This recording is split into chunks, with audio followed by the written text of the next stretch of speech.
right, guys, welcome back to the channel. I am Mike Olson. He is Justin Moody. We are the Moody Olson team with Realty One Group here in Las Vegas. And today we are excited to bring you number 4 in the Vegas versus series. This one is by special request from you, the viewers. I'm very excited to bring this one to you. This is Las Vegas versus Honolulu, and I'll tell you why I'm excited. Because of all of these versus videos, this is the first one where I have actually lived in both cities. I spent 6 years living in Honolulu, Hawaii when I was in the Army, so I'm very excited that not only do we get to bring you guys this fantastic information, but I get to share some of my experiences when I lived in Honolulu, a time that I look back on very, very fondly. I had an absolute blast there.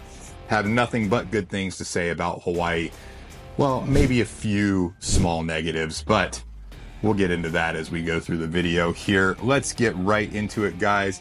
Justin, I am going to throw it over to you. Start us off by telling us about the Honolulu and Las Vegas housing markets. All right. Before I get into that, I'm pretty excited too.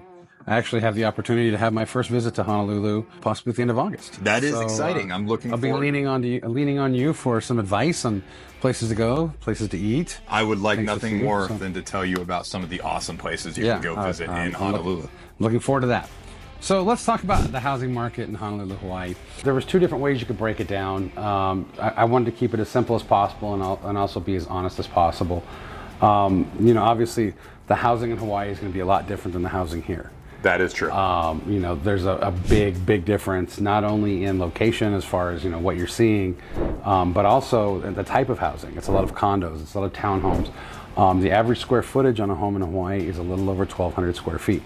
Yeah, that's tiny. That's very small. And you're talking about 3-4 bedroom homes that are 1,200 square feet. Versus Las Vegas, where you're pushing about 1,700 square feet on the average size of a home here. So I broke it down with the help of Mike as far as price per square footage. So in Hawaii, you're basically going to be spending about 200 times more than you would be in Las Vegas. The price per square foot in Hawaii is well over $700, almost at the $800 mark per square foot, versus Las Vegas, where you're hovering just below 200 square feet. Some of the newer construction, you're pushing a little bit higher than 200 square feet, or $200 per square feet. So it's a huge difference. Obviously, the housing style is going to be different too. Very, very different. I haven't lived there, but a lot of the research, what surprised me was air conditioning is not a big thing in Hawaii. Air conditioning is not a big thing in Hawaii. For the most part, most homes simply have windows that you can keep open year round. Yeah. That is very common. I know that the first house that I lived in 2 different, actually, check that, I lived in 3 different homes when I lived in Hawaii.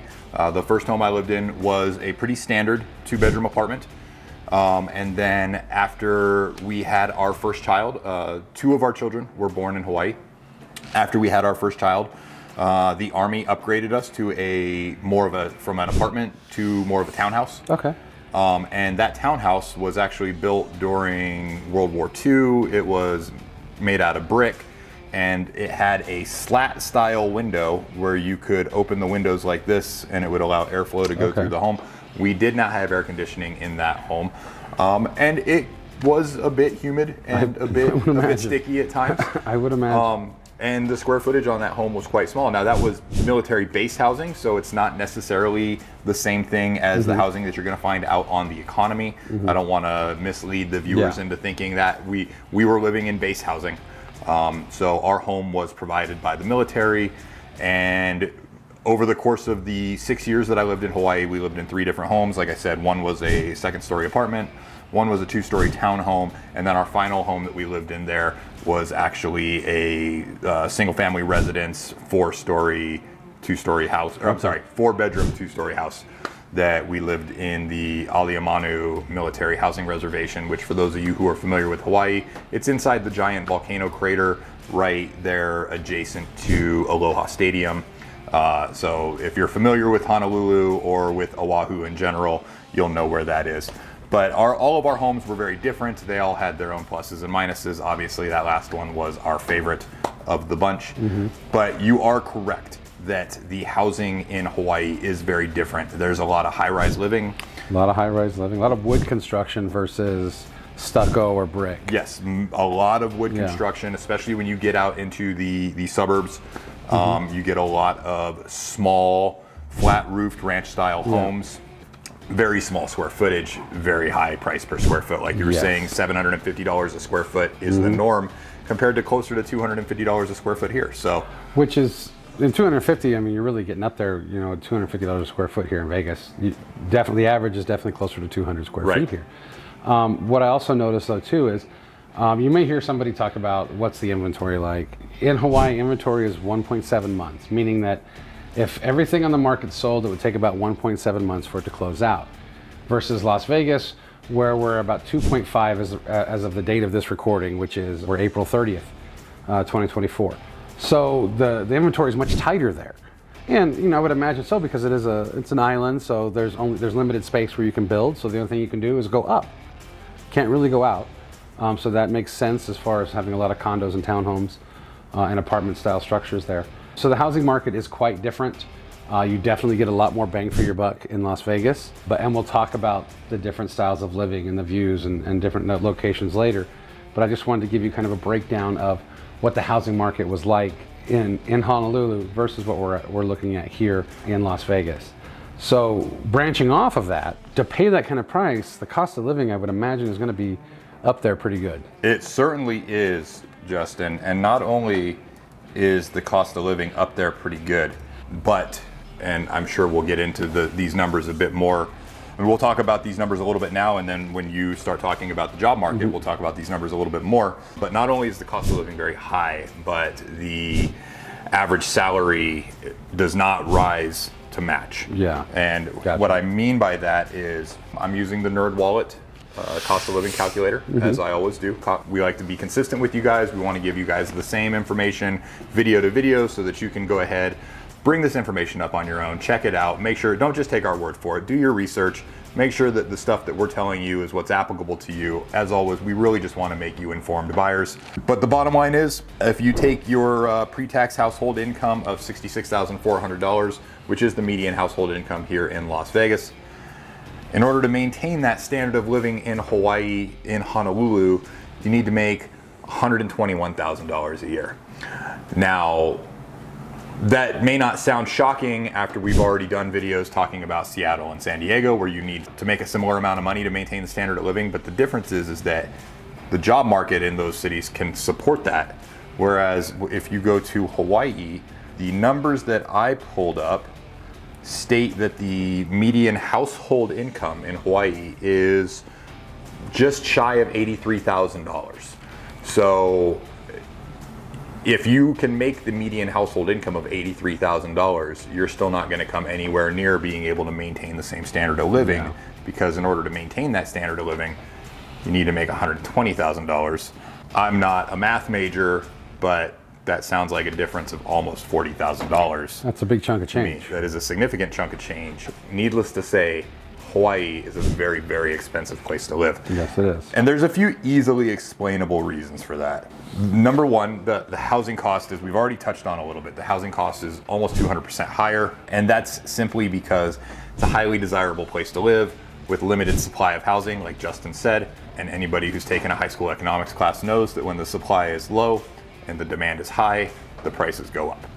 And I think also materials becomes an issue as well. It certainly does, and I'm going to talk about that in a moment. Housing is super expensive for the reasons we've already talked about. Let's talk a little bit about rent. If you're looking to rent a 2-bedroom apartment in Las Vegas, you're looking at just over $1,600 a month. That same 2-bedroom apartment in Honolulu is going to cost you $4,100 a month. So that's eye-watering rent for a 2-bedroom apartment, and that's in a state where, again, the median household income is just over $80,000 a year. So you're going to spend half of your income just on your rent. It is very common in my experience, and this is anecdotal. Again, I lived there for a long time. I knew a lot of locals. In my experience, it's very common for people in Hawaii to be house poor. Meaning that the majority of their income goes to just providing them with a place to live, which means that they don't necessarily have a lot of money to contribute to other areas of their life, and it's really hard for people in that manner. So it's, and my heart really goes out to the people that I knew there who were struggling. You know, even people who did own their home, a lot of times their homes would be a little bit run down or dilapidated. And it wasn't any fault of their own. It wasn't that they didn't have the desire. It's that a lot of people just simply didn't have the money. Gotcha. Because so much of their money went into paying for the home. Yeah. And guys, I don't want this to come across in any way, shape, or form like I'm saying anything negative about Hawaii. I absolutely love Hawaii. I loved the time that I spent there. The people are phenomenal. There's so many great things, and we're going to talk about so many of the great things there are to talk about Hawaii. But it is a cold, hard reality that Hawaii is eye-wateringly expensive, and it does have an effect on people's day-to-day lives. Just the sheer cost of living. You know, going into it, transportation costs are 10% higher. Hawaii obviously has to import their gasoline. There's no gas, there's no oil refineries in Hawaii. So gasoline has to be imported. Surprisingly not as expensive as you might think, or maybe it's just that Las Vegas also has relatively high gas prices. But $4.16 a gallon in Las Vegas versus $4.59 a gallon in Honolulu. Now these numbers are a little bit out of date. I know that our gas is currently a little closer to that $4.59 number. So I imagine in Hawaii today, they're probably paying over $5 a gallon, if I had to guess. I didn't double check those numbers, but historically speaking, it's about a 10% increase for the price of gas. Food costs are 6% higher, and that can largely be attributed to the fact that the overwhelming majority of the food has to be brought in by ship. Yeah. Right? Most of your foodstuffs have to be shipped to Hawaii, which just increases the cost. It is what it is. And I would imagine that number would probably be even higher if it wasn't for the agricultural prowess of Hawaii and their diet. That most of the locals and even visitors tend to eat there, that it can be produced on the island. That is true, but if you go over there wanting to eat all of the what I would call the standard American diet, you're going to pay for it. Gotcha. Because the stuff that is very, very easily procured here in the middle of the United States is a lot more difficult to procure when you're on an island in the middle of the Pacific Ocean. Yeah, absolutely. And then entertainment cost, 54% higher. So you're going to spend more for your movie tickets, you're going to spend more for your classes, you're going to spend more for your sundry items that you use. You know, for instance, the average 6-pack of beer costs $2 more. Your movie tickets cost $2 to $3 more.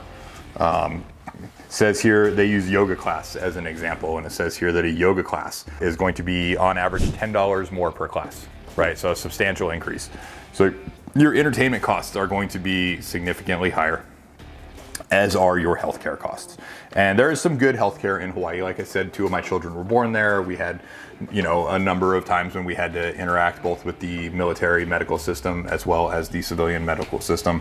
And the healthcare system there is pretty good, but it is quite expensive. Cost of a doctor's visit in Las Vegas runs you about $110 versus $203 in Hawaii.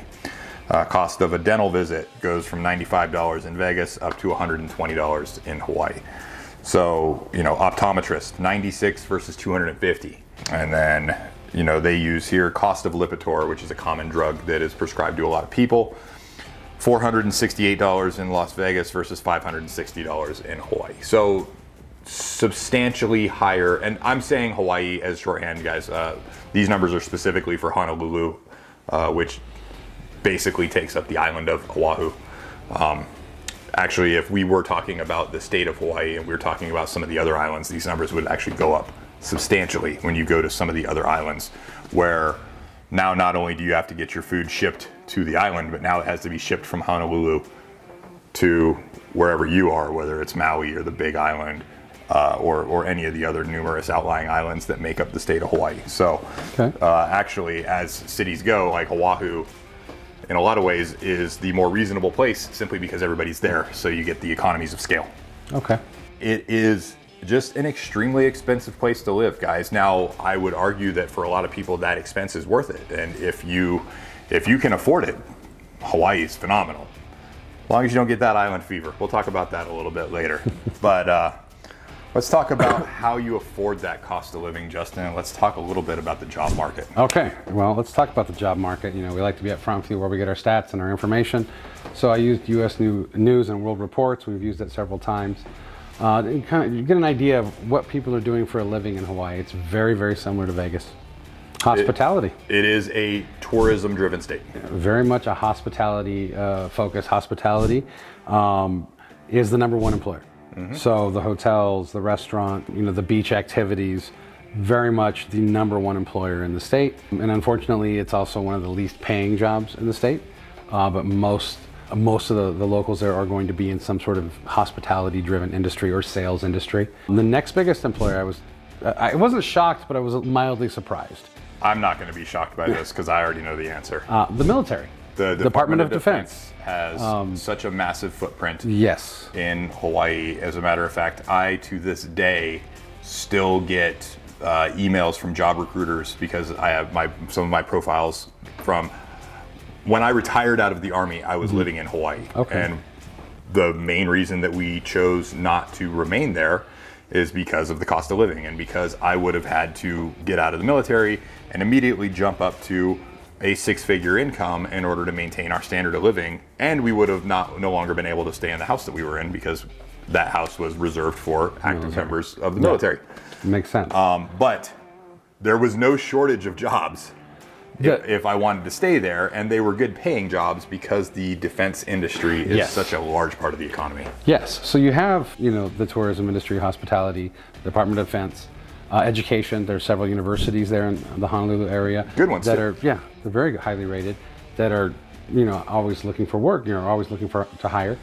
But then you have the electric company there, was another one of the larger employers, and then medical field was another large employer. What I was surprised about is that the unemployment rate in Hawaii is almost double the national average. Yes, Hawaii does almost 12% versus 7%. National average is 7%. Hawaii's is almost, or Honolulu specifically, that area is almost 12% unemployment rate. So while there may be work, it looks like the people who are there or the jobs that are there just can't find those employees to take those positions, which again is going to affect the pricing of everything when you have high unemployment. So we know that high unemployment leads to what? It leads to crime. It does lead to crime. So why don't you tell us a little bit about the crime statistics? Sure. I was actually kind of surprised. So when it comes to crime, surprisingly, they're very similar. On a scale of 1 to 10, 10 being the best, Honolulu ranks 7.7. Not bad. Vegas is 8. So again, they're very similar. Now, Honolulu does do better than Vegas on the violent crime scale. Based off 100,000 people, you have 246.9 violent crimes versus Las Vegas, which is a little over 409. So, it's about half of the violent crime. Now, Vegas property crime, we have a little bit of an edge there.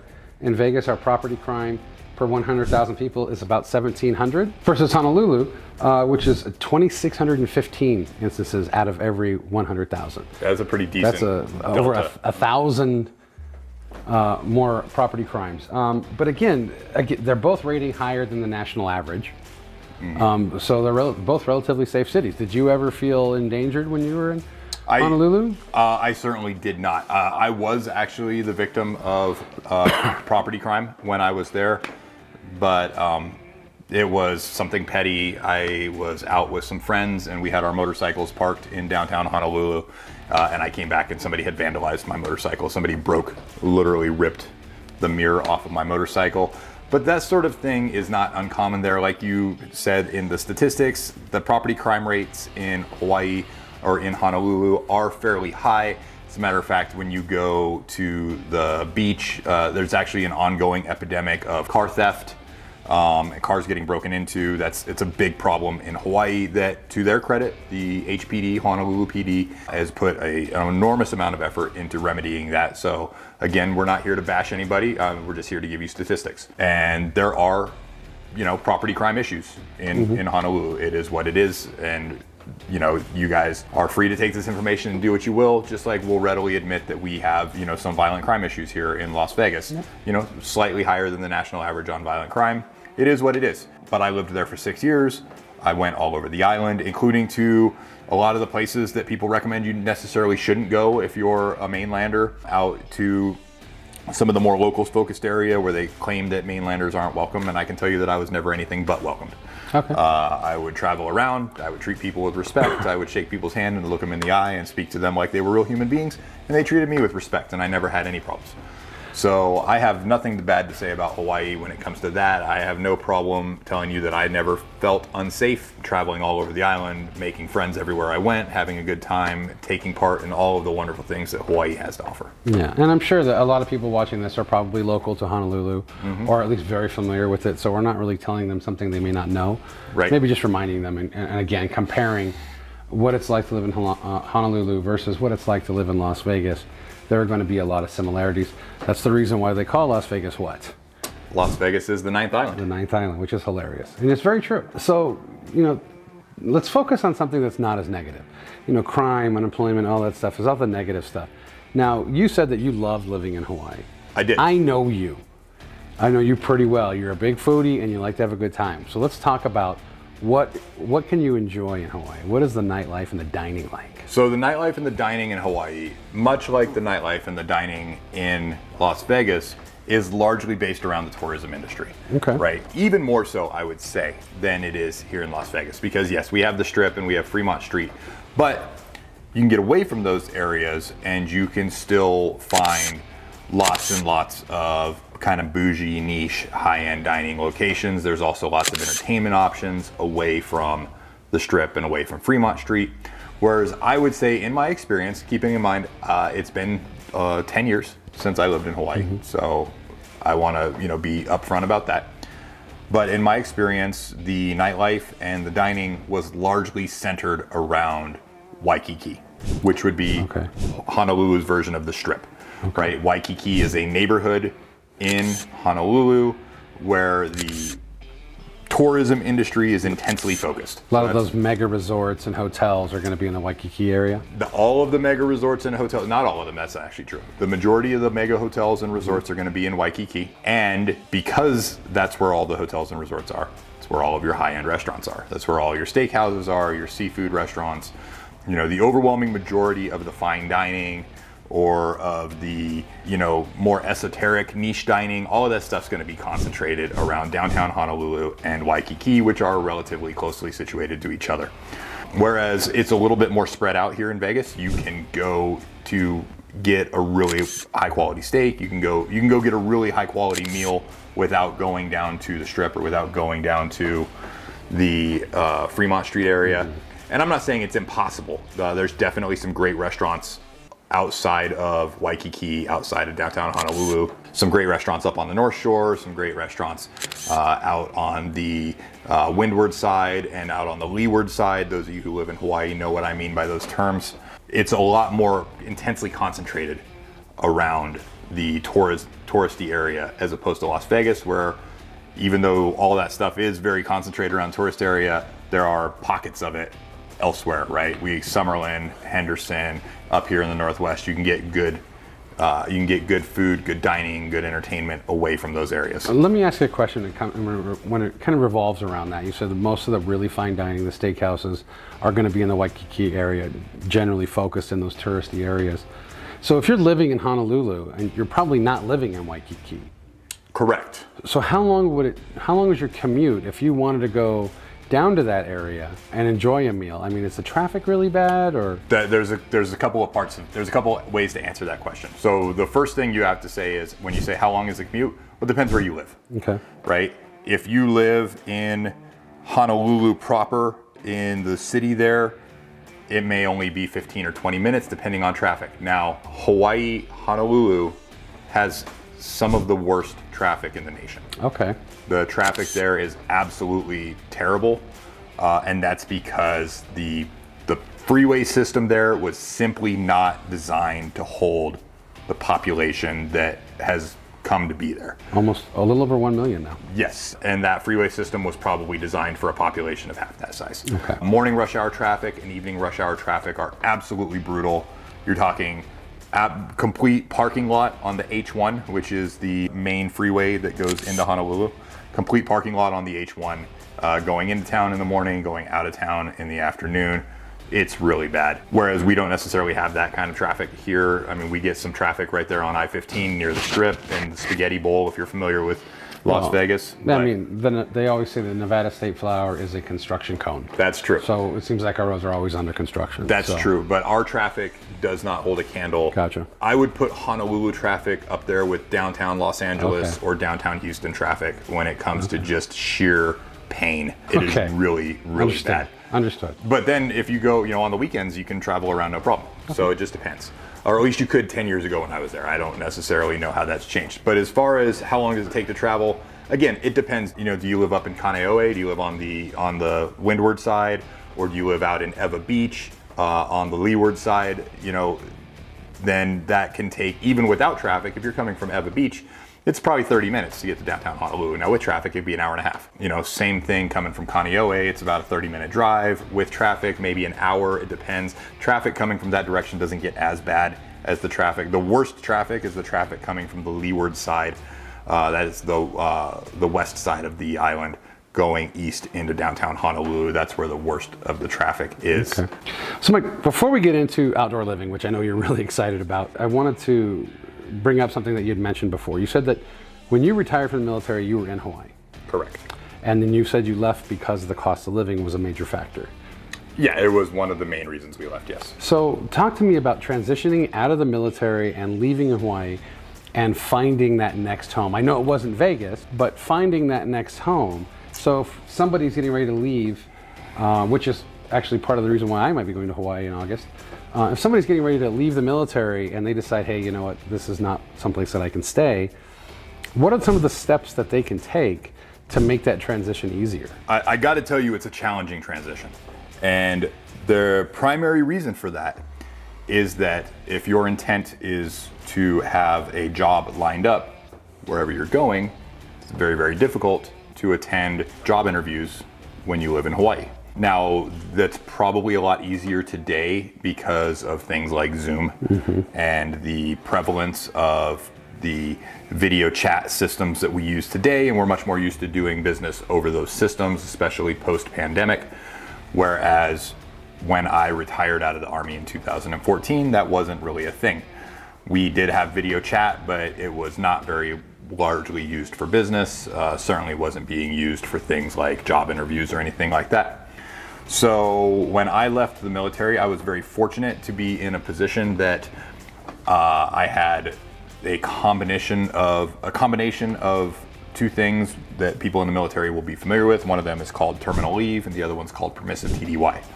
So permissive TDY, for those of you who aren't familiar, is a period of time that the military grants you when you are relocating, where you're still being paid your full salary, but you're not actually expected to do any work, because you're able to use that time to facilitate your transition from one place to another. And you get permissive TDY every time you move from location A to location B. And then you also have what's called terminal leave. And terminal leave is all of the vacation time that you've accumulated during your time in the military that you haven't taken yet, up to typically 90 days. You can take that all as a block at the end of your time in the military. So when you combine those two things together, I had about 120 days of permissive TDY and terminal leave squished together. So you do the math, that's basically 4 months where the Army was still paying me a salary, but I didn't have to do anything for the Army any longer. So because I had that, we were able to move back to the mainland, and I was on the clock, right? So immediately I was still getting paid by the Army, but immediately my full-time job became finding a job. Gotcha. So we chose where we wanted to move, and it was Colorado. We ended up relocating to Colorado Springs. We got to Colorado Springs, we rented a home. I wasn't able to purchase because I wasn't qualified to buy one because my time in the military was coming to an end. Yeah. And so I didn't have a proof job. I didn't have proof of income Yeah. yet. So, but we moved there, we moved to Colorado, we rented a home. I found a job in relative short order, working for a defense contractor. So I started working for a defense contractor about a month before my terminal leave in the Army came to an end. So I had a little bit of overlap on the paycheck there. And then once I had that job for the defense contractor, at the end of my 1-year lease, we were able to purchase a home. And I worked for that company for about 8 years. Okay. So, but it is very challenging. That is the short answer. And if anybody, is actually looking at retiring or getting out of the military in a remote location like Hawaii or in Europe or Asia or any of these overseas locations, and you're looking for advice, I'd be more than happy to talk to you. Put something below in the comments, reach out to me by email. I would love to talk to you guys about my experience and give you whatever pearls of wisdom I have to offer. But yeah, it's not easy, and I was very fortunate. Think it would be, yeah. I'm glad that you answered that, because I was curious. You said you had about 120 days. Be honest, did you take some of that time to really enjoy being in Hawaii, knowing that you were going to leave? There had to have been things like, we want to go do this again before I have to leave. We didn't. No, we actually left immediately. Did you really? Yeah, I wanted to have the full 4 months to make sure that, because I was, quite frankly, I was terrified. Okay. I mean, I had 4 children and a wife that I had to support. I was the sole breadwinner of the family, and there was a countdown to where my last paycheck was coming in, and the pressure was on. Gotcha. So I could not get out of there fast enough. I needed to get back. We spent maybe a week on vacation. We went to Disneyland and the Grand Canyon and whatnot. Maybe it was like a week and a half, if I remember correctly. And then, man, we got to Colorado. We got settled in, and like I said, my full-time job was finding a job. Okay. And I felt that pressure very acutely. Like I said, it was very challenging, and I'm sure that a lot of our viewers can relate to that. The pressure of having bills to pay and having mouths to feed and not necessarily knowing where your next paycheck's coming from. Oh, yeah. So sounds like real estate. It does sound very much like real estate.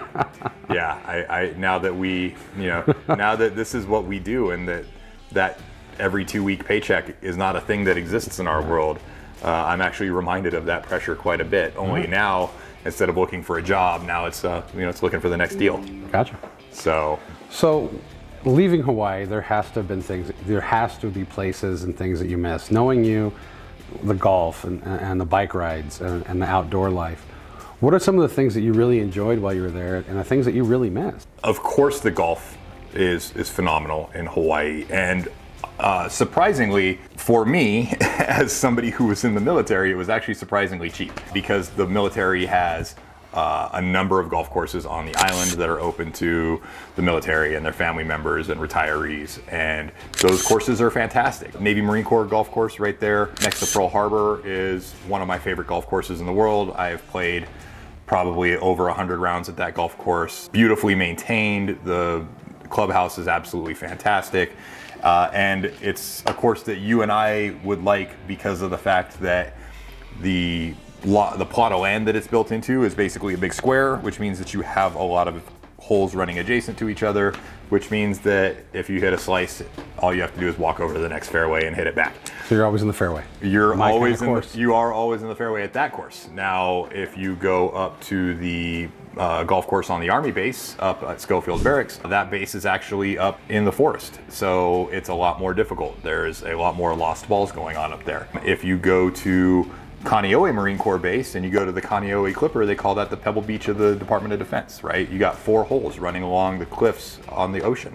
Absolutely gorgeous. Probably the most beautiful course you'll ever play for less than $100. And then the Air Force has a fantastic course down there next to Hickam Air Force Base. So if you're in the military, lots of great golf. If you're not in the military, there's equally a lot of great golf for you as well. It's going to be a little bit more expensive, but the golf in Hawaii is absolutely fantastic. I got to play a lot of the civilian courses as well. Had absolutely a blast. It's where I probably have played more golf than any other location, and I could not have enjoyed myself more. But the outdoor living in Hawaii is not just limited to golf, obviously. Probably the greatest ocean sports location in the world. The surfing, body surfing, regular surfing, longboard surfing, stand-up paddle boarding, canoeing, fishing, all of these things are in abundance there. I used to love paddle boarding. One of the things I used to do, first of all, fantastic core workout. The water's warm. It's just a really pleasant thing to do. You could, depending on the beach where you would do your paddle surfing at, you could paddle surf in the calm water, and then you could paddle out and basically paddle into a wave. So you could transition right into surfing a wave on the paddleboard if you were skilled enough. I was not particularly skilled at it, but part of that's just because I'm such a big guy. A lot more difficult to do a lot of those things when you're 6'4", 6'5", like we are, and relatively large guys. Yeah, that's why I don't do it. It's because of my height. Yes. But so the oceanic sports are just unmatched. And of course, we tell you guys about our outdoor activities in all these videos. Of course we have the lake, and of course we have Mount Charleston and the river, and the golf here in Las Vegas is really great. But we cannot hold a candle to the outdoor, lifestyle that Hawaii has to offer. And I'm more than happy to admit that. Hawaii has us beat hands down every which way from Sunday when it comes to that outdoor living. First of all, it's just a perpetual summer there, right? There's the only seasons that you get in Hawaii is it the rainy season or the not quite as rainy season. That's all you get, right? It's perfectly fine outdoor weather year round to go out and do whatever it is you're going to do, whether it's taking part in the literally hundreds of hikes all over the island that you can take from, through the mountains, through the rainforest, all over the island. There's just phenomenal hiking, plenty of great cycling. I did a bunch of cycling when I was out there, and that was a ton of fun. Again, all the oceanic sports that you have available. The fishing is world class. There's actually hunting in Hawaii. That's something a lot of people aren't familiar with, but there is the locals are very fond of essentially bow and spear hunting for wild boar is a very common.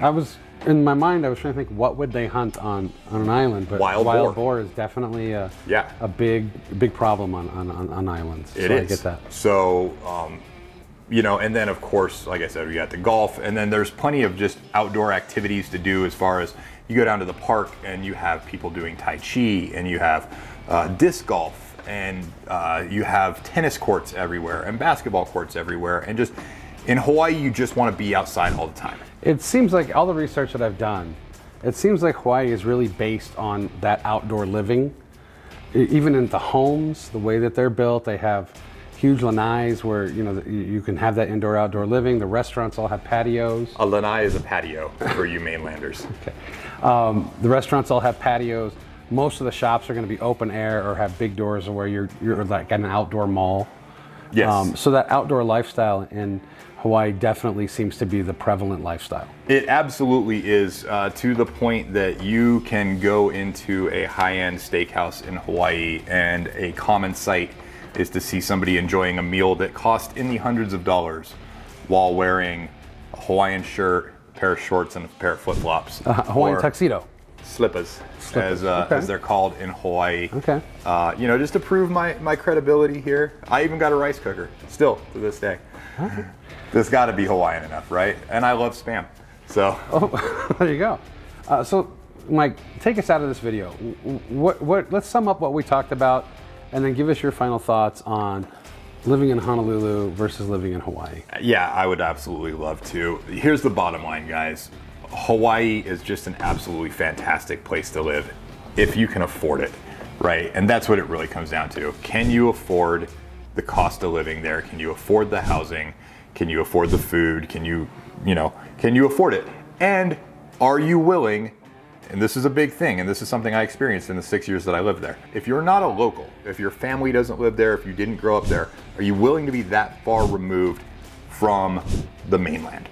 Because it is challenging, right? There's a massive time difference that you have to endure. Going to family events, visiting family, all of that becomes exponentially more expensive. Now you have to buy plane tickets to go to any event. If you want to go home for Christmas, it's going to cost you several $1,000s if you're taking your family to fly home for Christmas. So you have to take that into account. You have to take into account island fever. And what I mean by island fever, if you're not familiar, is I lived in Hawaii twice. I've lived there for 6 years, 3 years, and then another 3 years. So 2003 to 2005, I lived there, and then I went back again from 2012 to 2014. 6 years total, 3 years and 3 years. The first time I went there, I was young, I had newborn kids, I was broke, and I got island fever very badly because I did not embrace what it meant to live in Hawaii. Okay. And so I ended up getting, just like feeling very cooped up because it's a small island. You can drive around the whole thing in a couple hours. You can drive it, from north to south in less than an hour. Like it's a very small area. And if you don't embrace what it is to live there, that island fever will get you.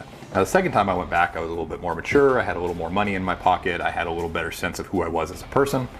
And that didn't necessarily become an issue because, for one thing, I really integrated myself into a close group of friends. We spent a lot of time together. Our families spent a lot of time together supporting each other. So we created our own family where we were constantly going to somebody's kid's birthday party or somebody's kid's soft, t-ball game or what have you. And then in addition to that, I also really embraced living in Hawaii. That second time I was there, I was really into golf. I was really into riding motorcycles, and I found ways to do both of those things on a regular basis. So I didn't get that island fever because I embraced living in Hawaii, and I was actually quite sad to leave when we did leave, although it was an exciting new chapter of life. So the bottom line is that Hawaii is a phenomenal place to live if you can afford it, and I would love to, have a vacation home there one day, or even just to be able to go back and visit. But when you can't really compare it to Las Vegas in any meaningful way. They're just such different places. But cost of living wise, Hawaii is more expensive, but they've got better outdoor living. I would say that we've got them beat when it comes to dining. We've got better dining options. We have more dining options, more affordable dining options. Our job market is stronger, more robust. And our housing market is obviously a lot more buyer friendly. Yeah. So, again, these videos are not intended to say one place is better than the other. It's not intended to put one place down and build another place up. And we're not just here to try to tell you that Las Vegas is the best city in the world, although we do love Las Vegas. We're here to tell you guys about the actual measurable differences of these places and to bring some of our personal experiences to the table as well and give you guys all of that information so you can make the most informed decision. Make sure that you do what's right for you and your family. So with that being said, we're gonna wrap this video up here, guys. We know we ran a little long on this one. We wanna give you guys all the information. We wanna make you the most informed buyers. Whether you're moving here next week, next month, or next year, reach out to the Moody Olson team. We would love to help you find your dream home here in Las Vegas. Also, if you guys are looking for help with lending, make sure you reach out to our lending partner, Steve Schauer, and his associate, Linda Vo. All of their information is going to be down below in the description. Those guys will take excellent care of you, we promise. If you're moving somewhere else and you need to find an agent that you can trust, reach out to us. We would love to get you a referral. And other than that, guys, we just want to say thank you for sticking with us on this video. We know it was a long one. Justin. Aloha. Catch you in the next one.